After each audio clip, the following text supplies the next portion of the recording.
ہم کریں گے ہر مظلوم کی حمایت۔ السلام علیکم ناظرین، میں ہوں حورین فاطمہ اور آپ دیکھ رہے ہیں حمایتی news HD channel.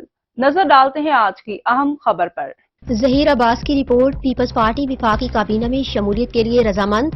Pakistan Peoples party نے وفاقی کابینہ میں شمولیت کے لیے رضامندی ظاہر کر دی۔ ذرائع کے مطابق نون لیگ اور پیپلز پارٹی نے مل کر ملک کو معاشی اور سیاسی بحران سے نکالنے کا فیصلہ کیا ہے۔ پیپلز پارٹی اور نون لیگ میں حکومت سازی کے معاملات آخری مراحل میں پہنچ گئے۔ صدر مملکت اور اسپیکر قومی اسمبلی کے عہدیدار پیپلز پارٹی کو ملیں گے۔ ذرائع کا کہنا ہے کہ پیپلز پارٹی اور نون لیگ بلوچستان میں مل کر حکومت بنائیں گی۔ وزیر اعلیٰ پیپلز پارٹی کا ہوگا۔ پیپلز پارٹی پنجاب میں بھی کابینہ کا حصہ بنے گی۔ 2 یا 3 وزارتیں ملنے کا امکان ہے، جبکہ چیئرمین، سینیٹ اور 4 گورنرز کا فیصلہ بعد میں کیا جائے گا۔